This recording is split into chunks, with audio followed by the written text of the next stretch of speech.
Госкомнадзор, который занимается обустройством и развитием, так сказать, крымско-татарского народа и других этнических групп, оно не существует.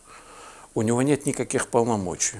Это политическая структура, она пока будет существовать, потому что убрать, наверное, не решается. Но, в принципе, я бы назвал это пятое колесо в телеге.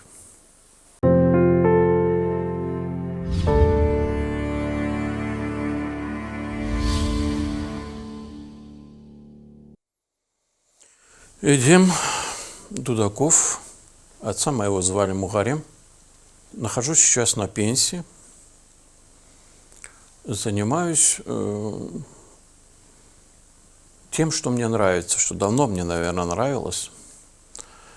Это история нашего народа. Я вот пытаюсь раскопать. В частности, занимаюсь ускутом и тувахом, но не только. Меня вообще интересует все. Понимаете, вот когда меня приглашали сюда, я думал, а что же мой смысл жизни? И вдруг, знаете, что мне вспомнились одни строки.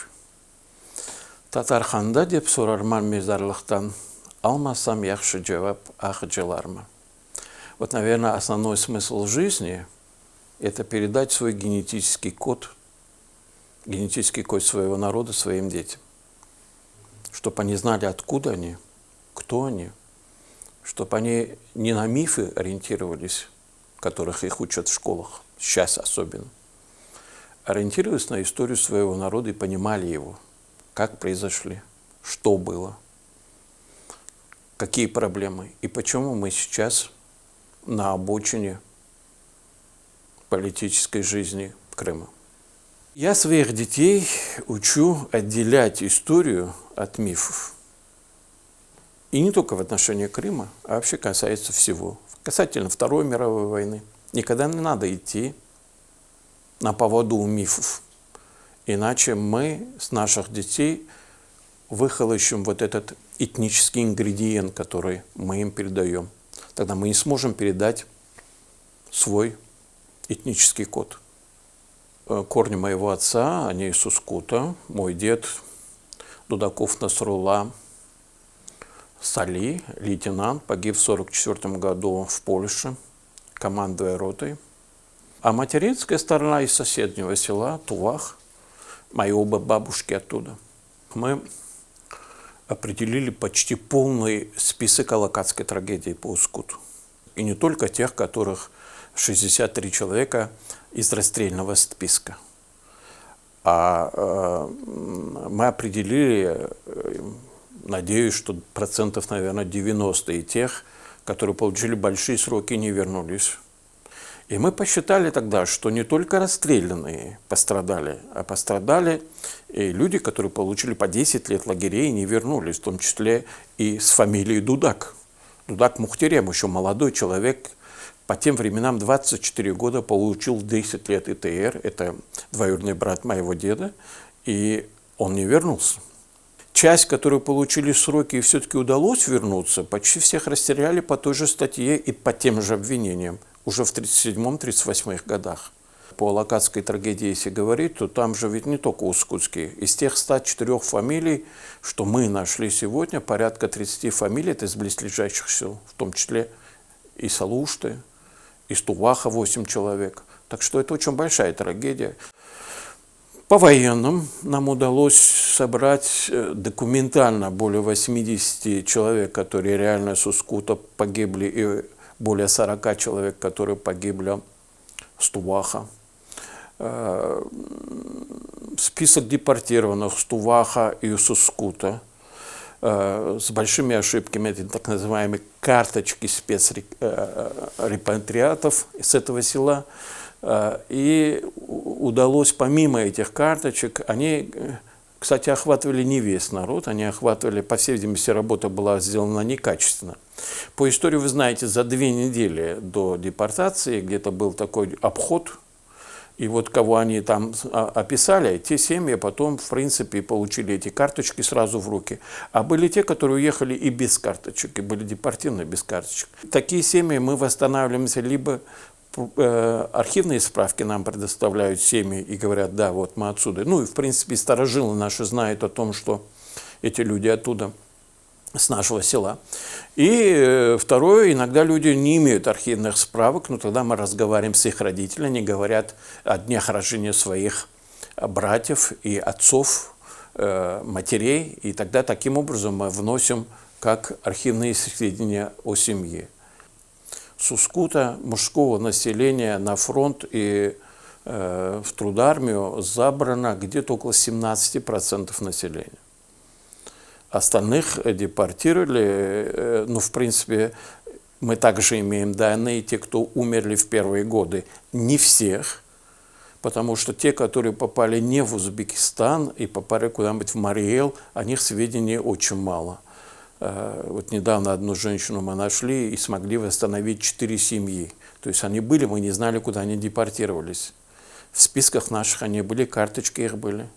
То есть вот такая работа. Сейчас, когда я на пенсии, у меня есть возможность копаться в архивах, искать у людей, проводить кодешлер Корошеву, объяснять людям и таким образом восстанавливать историю хотя бы этих 2 сел. Если исходить из того, что у нас в нашем народе ярко выражено вот после тех исследований гаплогрупп 4 субэтнические группы, то каждая субэтническая группа и делится еще на множество этнографических групп. Я не знаю, почему ускут другой, но он другой абсолютно, например, чем взять Тувах, Кучкузень, Хурузень и Улузень.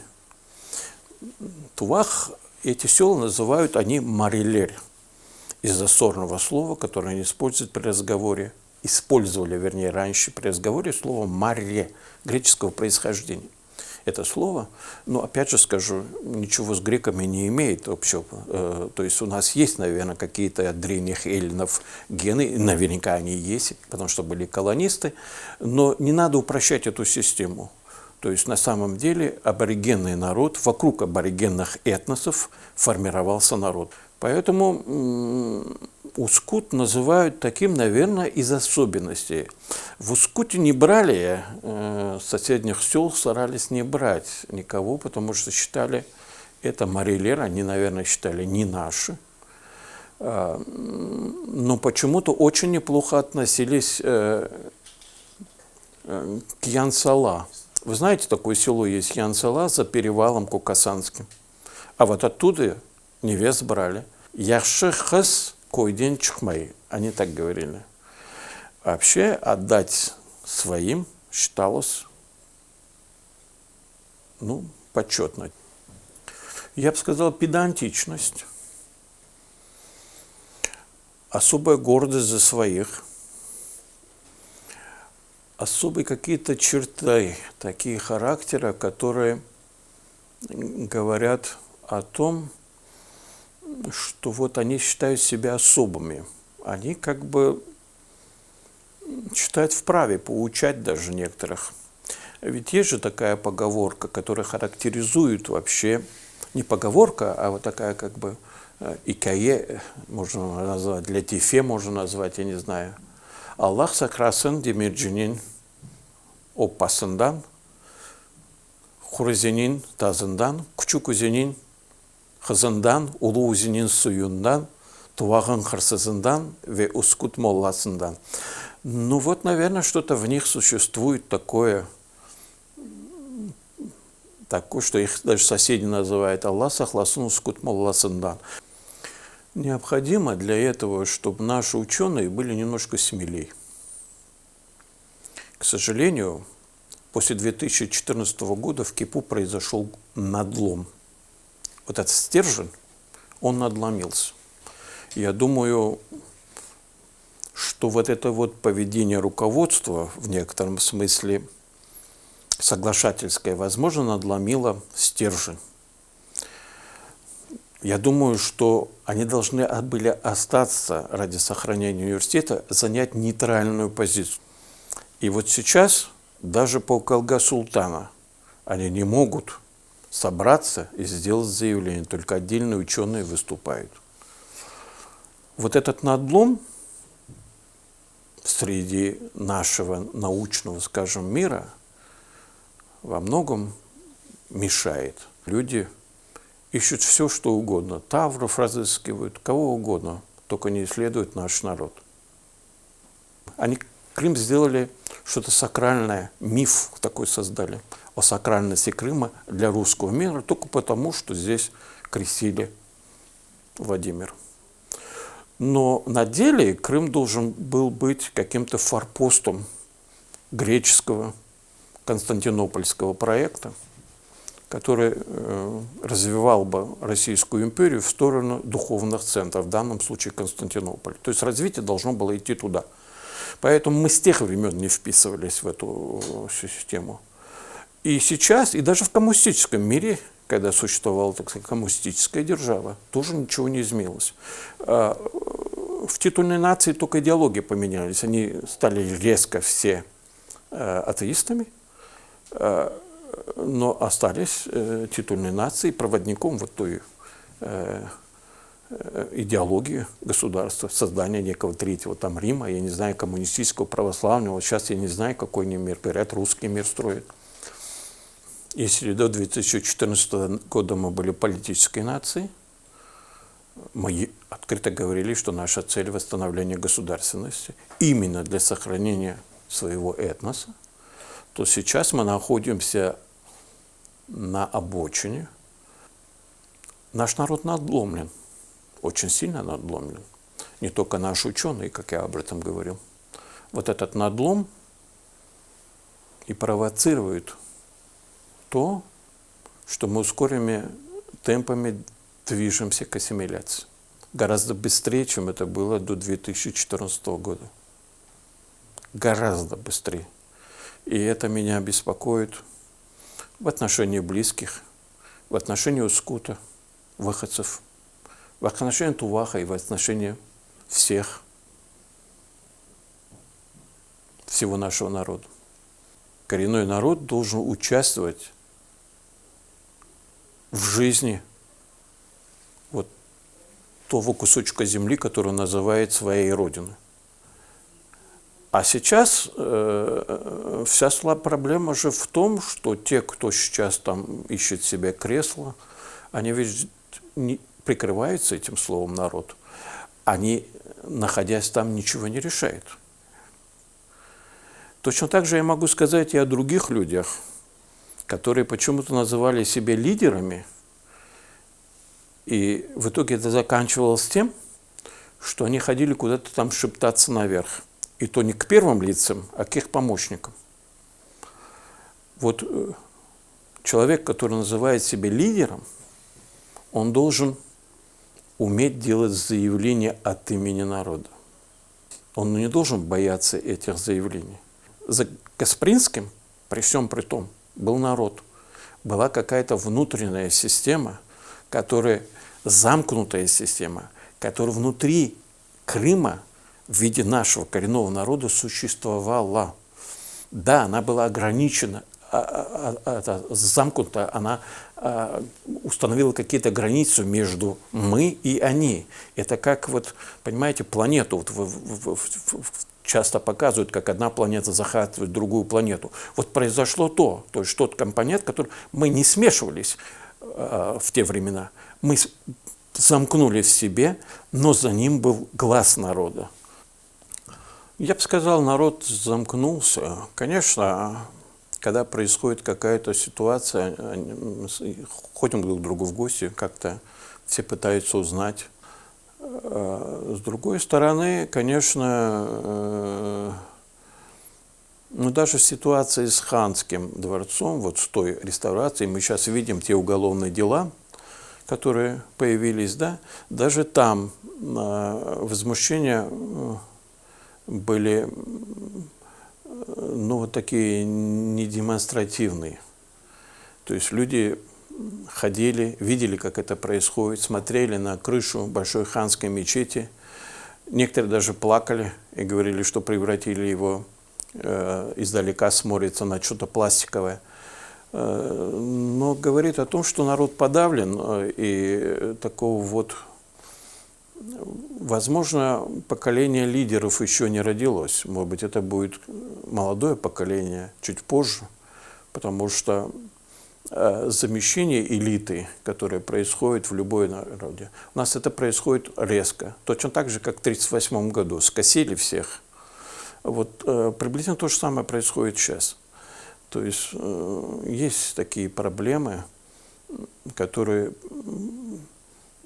сильно народ, с одной стороны, консолидирует, а с другой стороны, он превращается в замкнутую общность.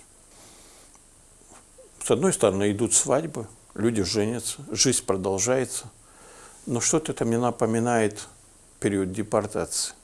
Вот тогда народ был такой же, тоже разговаривал на кухнях. Ну, давайте пройдем, если вы говорите чисто о Бахчисарае. Да? Вот у нас в городском совете было 9 депутатов, и 11 депутатов в районном совете. Да? Эти депутаты не от партии какой-то были. Эти депутаты от наших, ну, вы знали, как тогда избирались депутаты. А сейчас, насколько я знаю, там их, по-моему, 2 человека. Более того, большинство из них люди безвольные. А вот делают то, что наш народ делал в депортации. По крупицам восстанавливать свою историю. Говорить с детьми на родном языке. Я надеюсь, что изменения будут. И поэтому наша главная задача, задача наших женщин в основном, потому что они передают язык, в первую очередь, своим детям, самосохраниться. Я все-таки очень надеюсь, что мы добьемся главной цели нашего национального движения и возродим свою государственность в Крыму. А для этого нужно, чтобы каждый отец, каждая мать передала генетический код своего народа своим детям. На проблему ханского дворца повлияло много внешних факторов. Вот как он ведется. Первый – это вдруг стало необходимо политически. Начали работу неподготовлены, не имея научной базы. Вся научная база осталась в укорнее проекта. Сама система тендеров в России, ну, такая, что выигрывают постоянно одни и те же фирмы. С другой стороны, фирмы, которые занимаются чисто реставрацией, таких фирм очень мало, но они в Крым, в общем-то, и не пришли. А вот пришло что-то наподобие вот этого меандра, вот такой агрессивный приход. Все тендера, все забрали, никто не мог вмешаться, никакое общественное мнение не могло на это повлиять. И мы теперь понимаем, почему это происходит. Вопрос не в Новосельской. Я думаю, там корни этой системы гораздо глубже и по всей вертикали. Новосельская – это винтик, шуруп. Поэтому и реставрация идет вот таким образом. Самое печальное, то, что в мире это, в общем-то, редко допускается для государственных объектов и не допускалось при Украине, когда одна и та же структура и проектирует, и ведет реставрационные работы, и ведет контроль над этими работами. В данном случае вот это вот трехголовый змей в виде меандра вот запорол все, что там было сделано. Понимаете, реставратор тогда считается настолько качественная работа, чем больше вы сохраните старого материала, старых технологий. Понимаете? А то, что они делают, это больше походит на реконструкцию.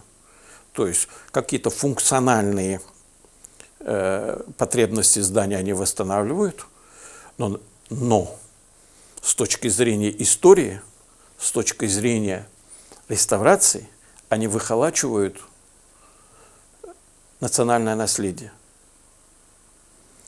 Поэтому то, что мы получили вот как бы такой более-менее завершенный компонент, это здание Большой ханской мечети, то, глядя на него, хочется плакать, потому что ни вы, ни я, ни кто-нибудь другой не может прийти и сказать: смотри, сынок, вот эта крыша — наше культурное наследие. Черепица испанка, покрашена даже специально под старину, разные плиточки поставлены.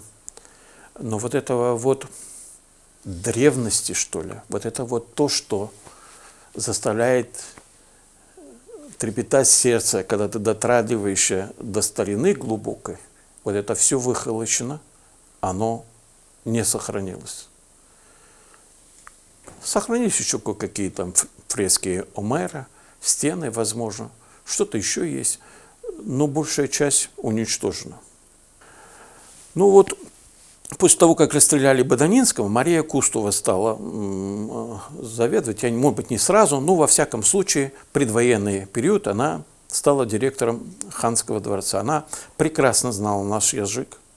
Она дожила до 90 с лишним лет, и еще в 91-92 году жила прямо в ханском дворце. Там была в районе конюшенного корпуса ее маленькая комнатка. В 46-м или в 45-м году пришел сверху приказ ликвидировать музей, раздать весь выставочный материал. Она поняла, что ханский дворец таким образом будет уничтожен. И это не значит, что ее повалят бульдозерами, нет. Но когда здание не эксплуатируется и когда там нет выставки, она обветшает. Она выехала в Москву и придумала ту байку, которая до сегодняшнего дня в исторических справках вот этого меандра. Она сказала, что ханский дворец строили не крымские татары. Ханский дворец строили персы, рабы, и в том числе и славяне. Понимаете, да? И таким образом она спасла этот дворец. А в 90-м году она это рассказала и на камеру. Вот только не сохранилась эта пленка. И тогда молодому специалисту Серверу Ибубекирову. Бояться не надо, особенно нашим ученым. Вот понимаете, ученые, да не просто так, как вот один мой знакомый посидел, поработал в Министерстве культуры, все это захавал, теперь книжки пишет. Да? Это не историк, это летописец. А ученый – это тот человек, который не говорит шепотом, он говорит все как есть. Ученый не должен шептаться и сглаживать какие-то неприятные для государства моменты. Иначе это будет не история, не какой-то научный материал, а очередной миф. Поэтому говорить надо. И наш народ всегда говорил, и в депортации говорил, и люди сидели. Политика – это вообще грязное дело, поэтому часто полны слухами, разные эпизоды происходят. Особенно если ты находишься в правительстве от некой оппозиционной силы. Очень много желающих, особенно перед выборами, как бы опорочить эту силу. Например, те байки, которые пестятались и в «Голосе Крыма». Потом мне Ильдар говорил, дайте опровержение. Любой чтец падает на сенсацию. Понимаете, вот прочитать, что вот этот вот там дал свою квартиру своей дочери, например, да, как вот там, она звучит. А то, что потом я сказал о том, что, господа, идите в прокуратуру, проверьте это дело, да, это как бы не что. Я считал ниже своего достоинства слишком это комментировать. Но я писал об этом, я говорил, достаточно сходить, вот даже когда были пресс-конференции, я говорю, сходите в прокуратуру. Во-первых, миф первый. Рескомитет не раздает квартиры. Квартиры раздают местные органы власти. Моя дочь никогда не стояла даже в очереди и не могла, естественно, получить его. Кроме того, мою дочь и не поставили бы тогда в очередь, потому что она внучка депортированного и не имеет права получать никаких квартир. То, что она вышла замуж и с мужем сняла квартиру в этом доме, а потом из этого представили вот таким образом, да? Ну, а что я должен был тогда говорить? Выйти на площадь, бить себе в грудь и говорить что-то? Я поэтому реагировал на это очень просто. Я не оправдывался сильно. Пытался, конечно, но всегда говорил: ребята, ну запишите, вот если вы журналист, почему бы вам не провести расследование журналистское, обратиться в прокуратуру, получить данные, каким образом, кто, на чем квартиры. У меня нечего отнять. Ну, могут отнять свободу, конечно. Я свой бизнес ликвидировал в 2016 году, в 2017 году, знаю, что это все будет. Я никуда на работу не стремился поступить, нигде после 2014 года не работал. Я говорю резко, опираясь на документы. Я представляю, если бы они меня вызвали и сказали, например, даже когда я пишу об своем деде, что страна фактически предала его, выслав его семью. Вот, понимаете, люди на фронте, да, их семьи выселяются. Так кто предатель? Я бы задал бы этот вопрос. Поэтому, наверное, я не перехожу какую-то черту. Я не собираю людей,